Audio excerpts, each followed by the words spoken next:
यदि आप हमारे चैनल पर नए व्यूअर हो तो हमारे चैनल को लाइक, सब्सक्राइब तथा अपने दोस्तों के बीच में शेयर जरूर करें। चलो हम सब समय ना लेते हुए हम लोग वीडियो को स्टार्ट करते हैं।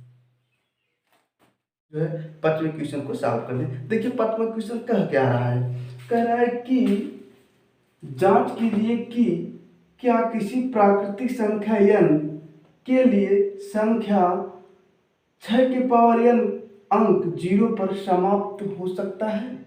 अच्छा, इसका कहने का तात्पर्य ये हुआ कि किसी संख्या का ये 6 के पावर n है, ये क्या 0 पर समाप्त हो सकता है।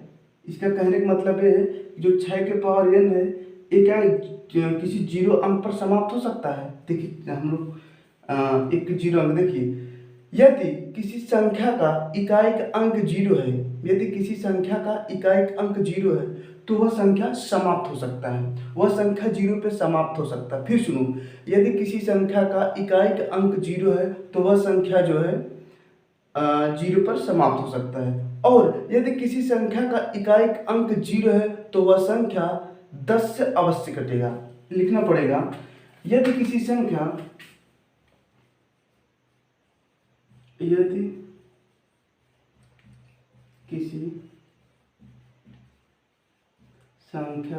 का इकाई का अंक 0 है, यदि किसी संख्या का इकाई का अंक क्या है 0 है तो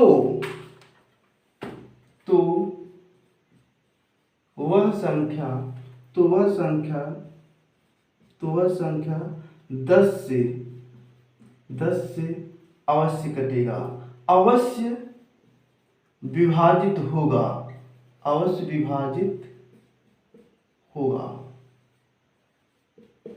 ठीक है, इतना लिखना पड़ेगा। यदि किसी संख्या का इकाई का अंक 0 है तो वह संख्या 10 से अवश्य विभाजित होगा। देखो अब 10 लिखा गया, 10 को विभाजित होने के लिए क्या कंडीशन होना चाहिए, 5 गुणे 2, 5 गुणे 2 हुआ तो जो है इस 5 या मतलब जो इकाई का अंक है अगर 0 है वह 10 से विभाजित हो जाएगा, और जब हम लोग 10 का खंड करेंगे तो एक 5 आएगा एक 2 आएगा, अर्थात जो इकाई का अंक 0 है उसके लिए कंडीशन क्या होना चाहिए, 5 × 2 अवश्य होना चाहिए। अब यहाँ पर हम लोग देखते हैं, यहाँ पर कितना है 6 के पावर यहाँ लिखा गया है, यहाँ लिख सकते हैं 2 गुणे 3 के पावर n। अच्छा बताइए इसमें कहीं पर 5 दिख रहा है, कहीं पर 5 नहीं दिख रहा है। इसका मतलब ए हुआ कि ए जो है जो 6 के पावर n है ए 0 पर समाप्त नहीं हो सकता, जो 6 के पावर n है वह 0 पे समाप्त नहीं हो सकता, क्योंकि यहाँ पे जो है 0 पे समाप्त होने के लिए जो इकाई का अंक है 0 पर समाप्त होने के लिए जो इकाई का अंक 0 होना चाहिए, और जो 0 होना चाहिए वो 10 से विभाजित होगा, और 10 से विभाजित होने के लिए इसे 5 × 2 लिखेंगे। तो यहाँ पे देखिए ए यहाँ पे 2 × 3 आया है, इसलिए ए जो है 0 पर समाप्त नहीं होगा। यहाँ पर लिखना पड़ेगा चूंकि किसी संख्या को 0 पर समाप्त हो, चूंकि किसी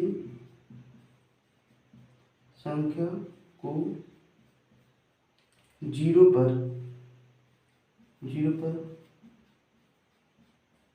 0 पर समाप्त होने के लिए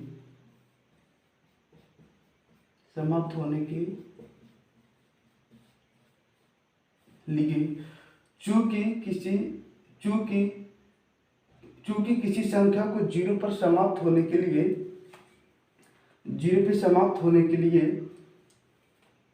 5 × 2 अवश्य होना चाहिए,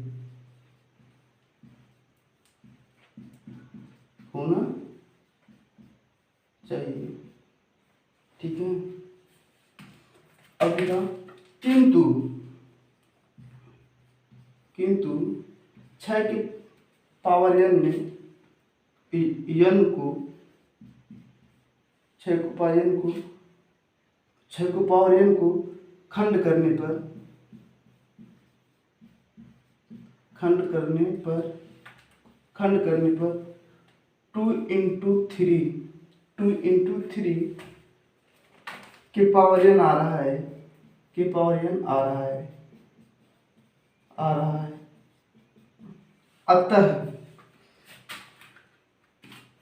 अतः यह शून्य पर विभाजित अतः यह शून्य पर विभाजित नहीं होगा। देखो इस प्रकार से हम लोगों ने जो है 1.2 का 5वें क्वेश्चन को सॉल्व कर लिया। इतना थ्योरी लिखना पड़ेगा क्योंकि यहाँ पे जांच करने के लिए बोल रहा है। चलो अब हम लोग अगला क्वेश्चन देखते हैं। 6वें क्वेश्चन को सॉल्व करते हैं। देखिए 6वां क्वेश्चन कह रहा है कि व्याख्या कीजिए। व्याख्या क्या करना है?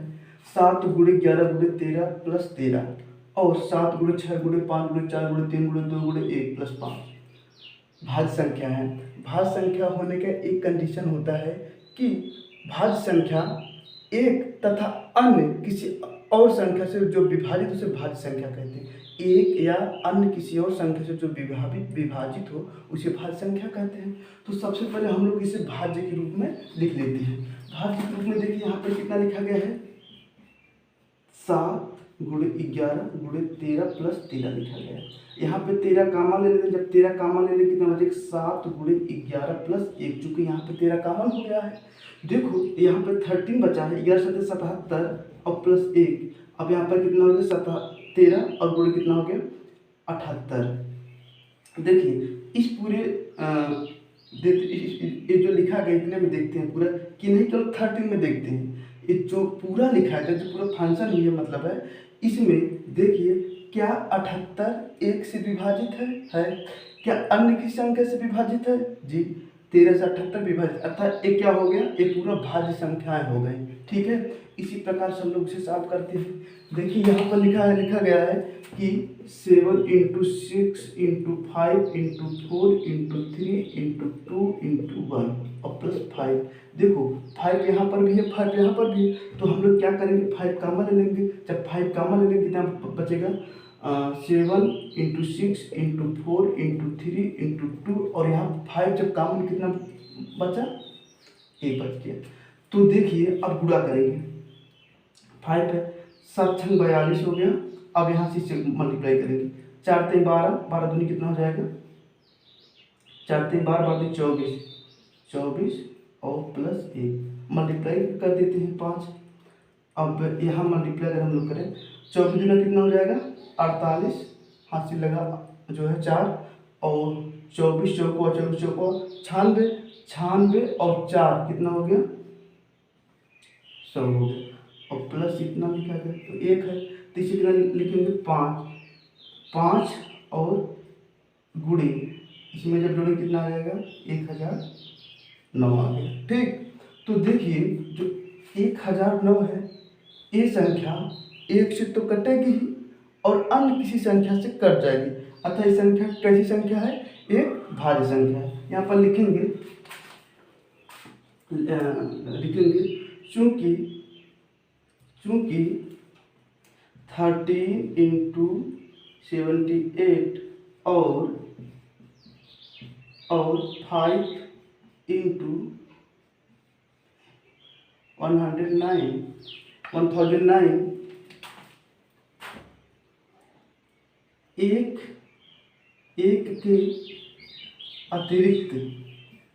एक के अतिरिक्त अन्य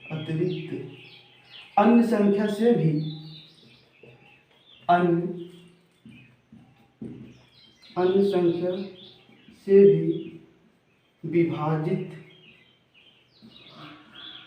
विभाजित हो रही है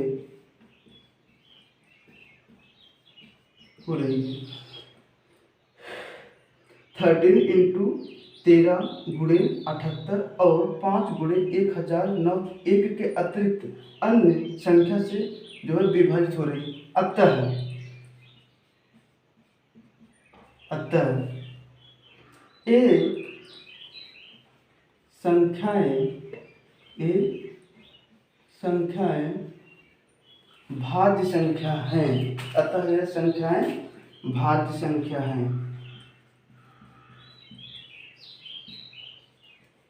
अतः यह संख्या भाज्य संख्या है। इस प्रकार से जो है हम लोगों ने 1.2 के छठवें क्वेश्चन को सॉल्व कर दिया। देखिए 7वां क्वेश्चन कह रहा है कि किसी किसी खेल के मैदान के चारों ओर वृत्ताकार पथ है। एक खेल का मैदान के चारों वृत्ताकार पथ है। इस मैदान का एक चक्कर लगाने में सोनिया को 28 मिनट लगते हैं। इस मैदान के चक्कर लगाने में सोनिया कितना लगता है? 28 मिनट लगते हैं। जबकि इसी मैदान को एक चक्कर लगाने में रवि को 12 मिनट लगते हैं। रवि को कितना लगता है? 12 मिनट लगते हैं। मान लीजिए वो दोनों एक ही स्थान पर एक ही समय में चलना आरंभ किए, एक ही स्थान पर एक ही समय में चलना प्रारंभ कर दिए और एक ही दिशा में चलते हैं, तो कितने समय बाद वह पुनः प्रारंभिक स्थान पर मिलेंगे। देखिए इस प्रकार से क्वेश्चन अगर कहीं दिख जाए तो सबसे पहले हम लोग इसका क्या निकाल लेंगे? एलसीएम। एलसीएम निकालते मान देखने में भले मतलब थोड़ा लंबा बड़ा दिख रहा है, किंतु है तो बहुत छोटा सवाल। जैसे इस प्रकार के क्वेश्चन को सबसे पहले हम लोग क्या निकालेंगे? एलसीएम।